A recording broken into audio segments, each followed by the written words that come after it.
A really cool use of modern Java features when accessing an AI tool.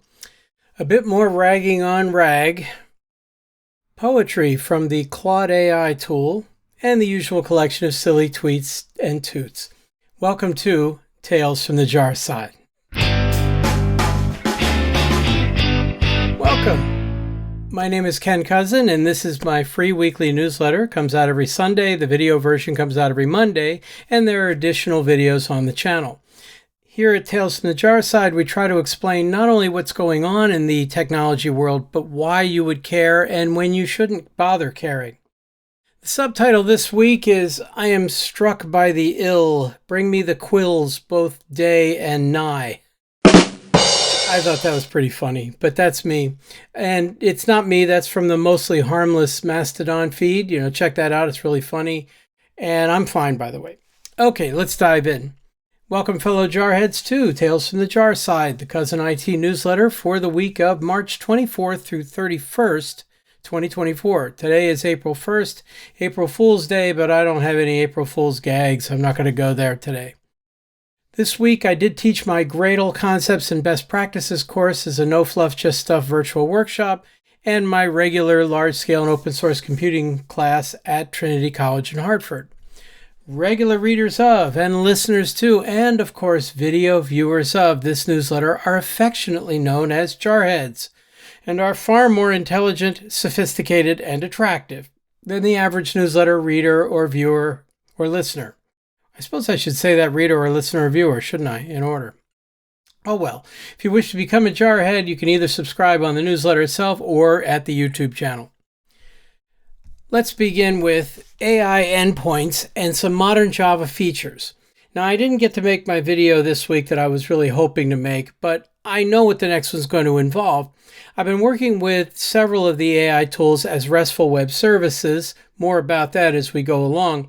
But I found a nice application for several of the latest Java features that have come out over the past few versions of Java, specifically sealed interfaces, records with compact constructors, and pattern matching for switch, all in one app. They combine very nicely. So my application was accessing a couple of requests using the Ollama system. Ollama is a mechanism. Here, if I click on it, I'll show you what I mean. Ollama is a mechanism to allow you to get up and running with large language models on your local hardware. So you just download an installer and you install it, and then you install some models, but it's also running a tiny little web server which you can then access. If I was to go to GitHub, then you'll see here in the README is a link to the REST API. And if I click on that, the API documentation, you will see that when you run this little web server on your local machine, you can access it generating a completion or a chat completion. For this little demo, just stick with the really simple version.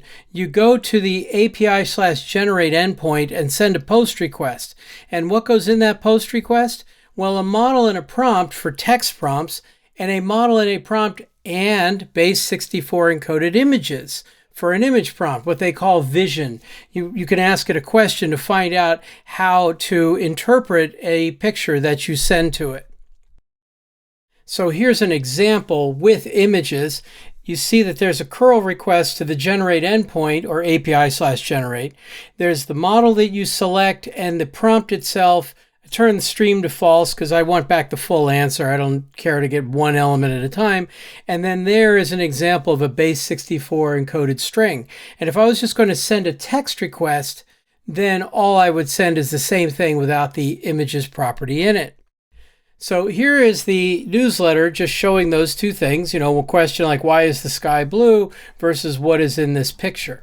And what I realized is that you could actually make it so that both of those requests use the same interface. I made an interface called an Ollama generate request, and I made it a sealed interface. Now, sealed interfaces in Java mean that they're only allowed to be implemented by classes in the permits clause. So I said you can have an Ollama generate text request, fumbling today, and an Ollama generate image request. Both of them have a model, a prompt, and a stream property. And then I have my two records, each of which implements that interface. And the text request has just the model, the prompt, and the stream. And the image request has the model, the prompt, and the stream, and a list of strings called images. Now that images, in principle, is supposed to be base 64 encoded images. But what I realized is you can use this little construct down here. This is called a compact constructor in a record. See, it doesn't even have parentheses on it. But what you can do is validation and, in this case, transformation of the input data. So what this does is it says, take that images collection, the list here, turn it into a stream, and then check to see if it's base 64 encoded. Are the images in there base 64 encoded? And I'm doing that with this little private method, just checks to see if it matches some complicated regular expression. If it is already base 64 encoded, then use it as it stands. Otherwise, I have this utility function that will run it through a base 64 encoder to get that. So we've got the sealed interface with two records, and records are final, so you can't use them in an inheritance hierarchy. You can only put them together using an interface like this. And I've got the compact constructor to do the encoding if necessary. So then the next step is to say, well, here's my generate method that is used inside a service. And the generate method is using the switch expressions, meaning it's a switch statement that returns a value. I'm switching on the interface type, the generate request. And if it's an image request, I'm going to print out reading an image and grab the model and then call generate, which is in my interface, another interface, the Olama interface that invokes the method. Whereas if it's a text request, then I'll print out generating a text request and print the model in the same thing. Now, because I'm basically doing the same thing in both cases, I don't really need the switch statement here, but I wanted to illustrate it. Plus, it's nice to be able to do something different for each of them if necessary.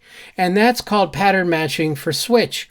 I'm already using pattern matching in that I'm putting the name of the variable after the end of the case statement. Pattern matching for switch is doing that in a switch statement, which didn't become generally available until Java 21. So this is fairly recent stuff. But it all works. And here's a test. In fact, it's a parameterized test in JUnit 5 where I use both the lava model, which is like llama but for visual elements, and baklava, of course, which is based on Mistral. So I have this picture of a happy leaping robot, and I explain the two models. I got the descriptions from the Olama page, and here is the robot it's supposed to analyze. This is a model that I generated using DALL-E 3. It's a little creepy having all the plants growing out of it like that. That is a little weird, but most images I generate were kind of creepy. So anyway, I'll just go with it. And the descriptions came back and they look pretty good. The image shows a robot with humanoid form with green foliage, blah, blah, blah. This one, 3D robot with leaves coming out of it, on and on. Yeah, looks fine. And this is definitely going to be something I'm going to be talking to people about it, including in my demos, and eventually wind up part of a book chapter. Okay, let's move on.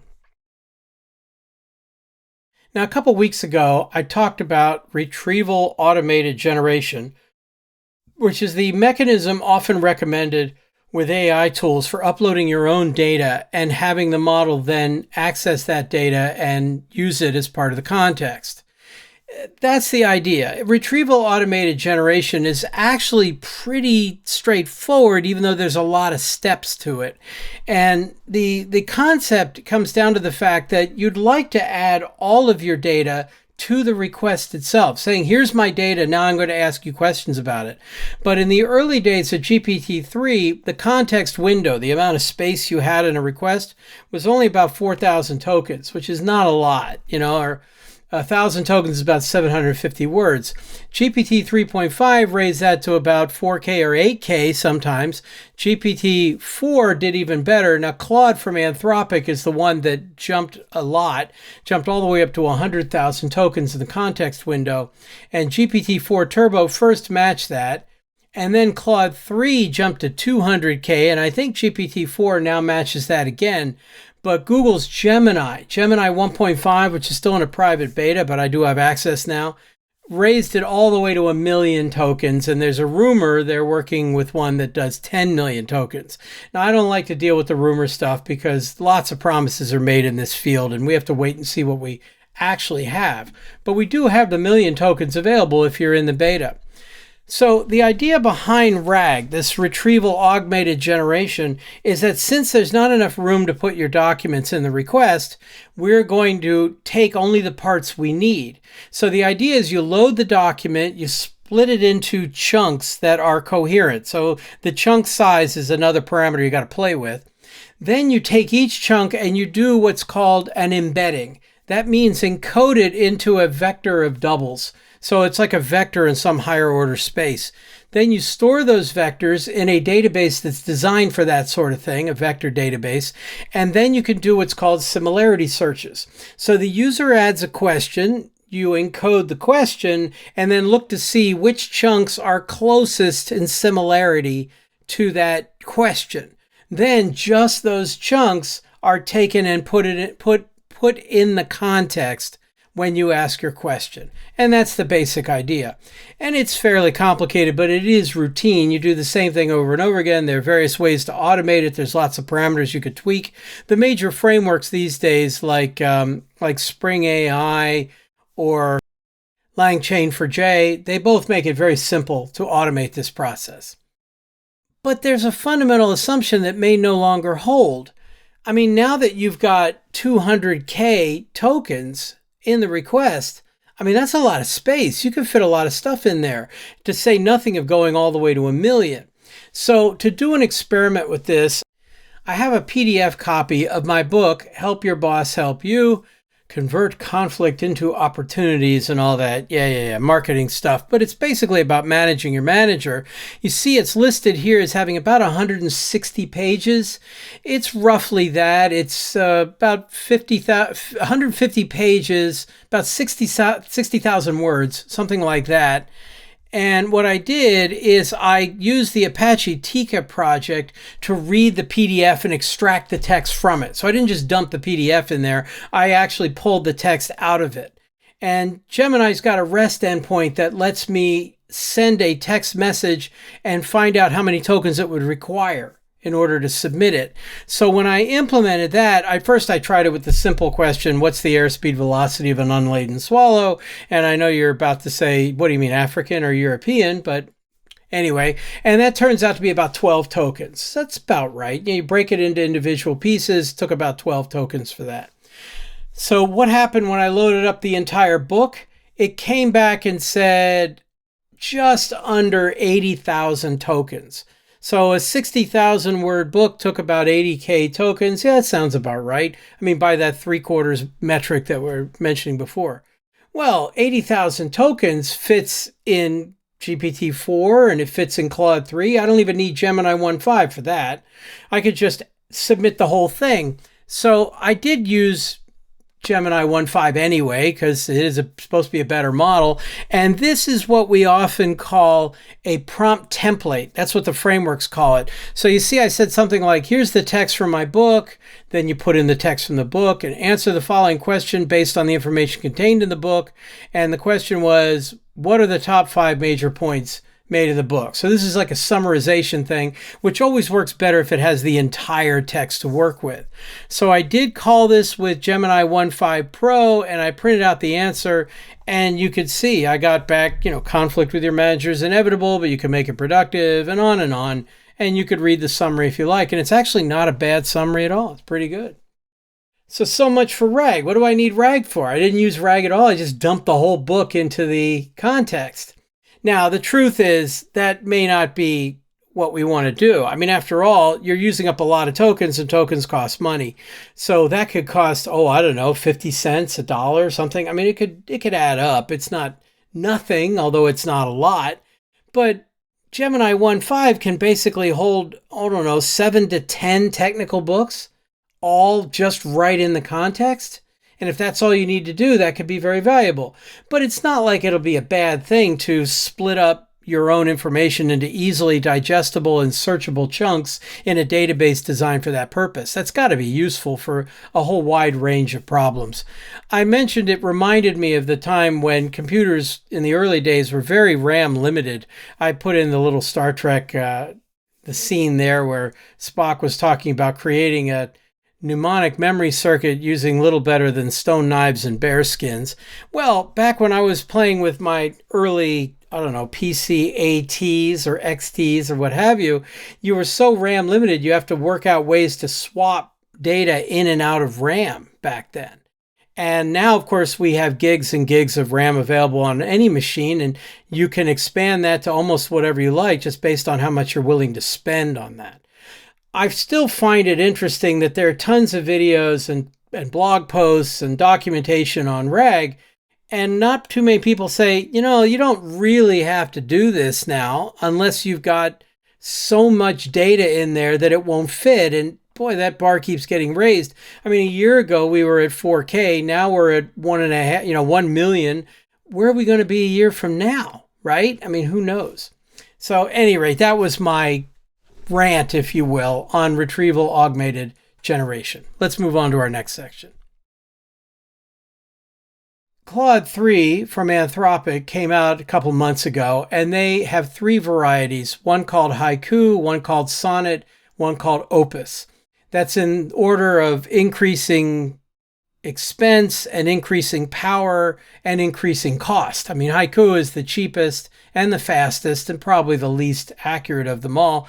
And Sonnet is the one they use on the website. So if you just go to Claude AI and put in a question, it's using Sonnet by default. If you want access to Opus, you have to subscribe or do what I do, which is set up an API. I'm actually going through the API here. So a couple of weeks ago in the newsletter, I talked about using Haiku to write a haiku, because why not? And so I figured, well, if I'm going to use Haiku to write a haiku, I should let Sonnet write a sonnet and Opus write an opus. And here it is. So I have a test case to write a haiku about Java development with AI tools using Haiku, and write a sonnet about the same topic with Sonnet, and write an opus using Opus. And here's the haiku. And this one actually has the right number of syllables, believe it or not. Coding with AI, algorithms optimized, Java's power shines. Coding with AI, yeah, that's 5. Algorithms optimized, that's 7. Java's power shine. Yeah, how about that? You know, not reliable, but it worked there. And here's the sonnet, and I'm not going to recite that, obviously. You're welcome to take a look. But notice that it is ABAB, so create and fake, device and precise, hand and grand, flow and grow. So those don't rhyme with any of these. So that's CD really. Detection, quest, perfection, best. So again, 2 new ones in the rhyming scheme, and then a couplet at the end. And is it iambic pentameter? I didn't actually sit down and check every line. I could ask the AI tool, but I wouldn't rely on its answers, but it looked pretty good. So I looked up sonnets online, and Spenserian sonnets follow this rhyming scheme, and there's many other variations on it. So there you go. I mean, it seemed to do a pretty decent job. And then Opus, well, in the realm of code where logic reigns supreme, a tale unfolds, a story yet unseen. And on and on and on we go. I mean, holy mackerel, you know, it's enough marketing stuff. I don't want to deal with it, but there it is, you know, and seems to have done a decent job. It just kind of struck me that when I heard that Opus was called Opus, in my generation, that's an association with Opus the penguin. I mean, this is Opus from the Bloom County wiki. You know, I mean, I read Bloom County for years, and that's what I thought of as Opus, which I thought was pretty funny. Well, obviously, that's not what they meant. What they meant, of course, is opus as in an epic poem, and I'm like, or an epic story, and I'm like, oh, okay, I didn't even think about it. All right, so it seemed like a silly example. Why not try that? Let's move on to our tweets and toots. The first one I titled "And Toto Too," and it says, Dorothy, I miss Kansas, and Toto, I miss the rains down in Africa. Yeah, of course. Yeah, I miss the rain. I mean, I remember when that song came out. I mean, the song Africa came out in 1982. believe it or not. And it was a good song, but it wasn't that outstanding. You couldn't have said at the time, oh yeah, like 40 years from now, this is the one people are going to remember, you know? I mean, are you kidding? I like Go-Go's songs better than that one. So at any rate, people still remember it, and now you'll have that going through your head like I probably will for the next hour or two. This was an Easter gag. This is an old one. Well, this is a twist. And of course, they roll back the rock and it's a chocolate bunny. You know, that figures. This was entitled, in the Mastodon post I saw, was entitled The Last Egg Hunt. And you see there's a bunch of rabbits. And that's clearly AI generated because they've got human hands or something. It's like, okay, creepy. Let's move on. This one, AITA, and says, I, 27-year-old female, am a freelance night burglar with a sweet animal-themed costume. I steal from billionaires and donate most of my profit to charities. I've been on and off dating a hot 35 male bat-themed vigilante. Yes, really. He thinks he can stop me. Cute. I just found out he's not hired security, but is himself a billionaire who could be doing way more to help the city and prevent the huge income inequality that leads to the crime he fights in the first place. I refuse to see or speak to him now, but the news is taking his side. AITA, you know, okay. I thought that was pretty funny, actually. Obviously, Batman and Catwoman, from what I've heard, furries tend to be very kind and friendly people. I mean, I don't know that I know any. I may know dozens. I have no idea. But from what I've heard, they're very friendly people. But I suppose even Catwoman has her limits, right? This one was a Shrek joke. It's me dressed as a dragon. Wife, I meant sexual fantasy. And me handing her a donkey outfit. Yeah, right? So that seems to be about as good as I can get. So there's the dragon hanging out with the donkey, and, you know, Eddie Murphy, and I don't remember who the dragon was. She didn't exactly have any lines anyway. So, okay, moving on. TDD, test-driven development for the win. This says, the problem with test-driven development is you have to think about what you want the code to do before you write it, and that ruins the surprise. Yes. Rim shot. That's the only argument I've ever heard that's a good one against writing tests. This one, vendors beware. Vendor lock-in, they wish. All these vendors are locked in with me. There's a pretty decent version of it. I'm not locked in here with you. You're locked in here with me. Rorschach from The Watchmen. Probably the best line in a movie with issues. Michael Bay movie, interestingly enough, but, you know, it seemed to work. At any rate, I thought that was pretty good with vendor lock-in, yeah, spring, etc. Yeah. Okay, pride in dad jokes. So this from a nice little Mastodon feed I follow. This year, the Pride celebration in my town is moving from June, when it's normally held, to October. Personally, I find this highly inappropriate. Everyone knows Pride goes before the fall. Oh, that was so bad that I had to repeat it. I mean, that is so bad as a gag. But yeah, absolutely. Good one. I would have said goeth, right? Pride goeth before the fall. But then shouldn't it be knoweth? No. But at any rate, moving on. Poor Commissioner Gordon. It says, childhood is idolizing Batman. Adolescence is when Joker starts to make sense. And then adulthood is realizing Commissioner Gordon doesn't get paid enough to deal with their crap. Yeah, I totally get that. User stories. The user stories here in the right format and everything. Developers should make abuser stories a thing. As a stalker, there's the role. I want to track my ex's every move. There's the goal. So I can coincidentally run into them at any time. Yeah. Or as a thief, I want to be able to reset passwords using SMS verification so that I can compromise any account by bribing a telco employee. That's part of my class this semester at Trinity, is I'm telling them about user stories. I'm having them come up with user stories this week, and I'm really afraid to show them those examples. I probably will, though. What the heck? We went there. This is the mostly harmless Mastodon feed. It's a really good one. And it says, Andrew Garfield, Tobey Maguire, and Tom Holland all get into an accident arriving at a party. As it turns out, they're terrible parallel parkers. Oh my goodness. I mean, wow. I still haven't seen No Way Home yet, or I haven't seen the movie yet. But yeah, I know. Parallel universes, all three Spider-Men. Very, very good. Boy, that's awful. And I know what you're thinking. Why did you do that? But who can I tell? Who can I tell, right? Anyway, that was the newsletter for this week. I did do the Gradle course. That was a bit of an adventure because while I've been using the Groovy DSL for years, I'm trying to migrate to the Kotlin DSL. And there's just some things I'm not as sure how to do in the Kotlin DSL, but I'm getting there. This week I've got my Managing Your Manager class in the APAC time zones, and then an upgrade to modern Java, No Fluff Just Stuff virtual workshop.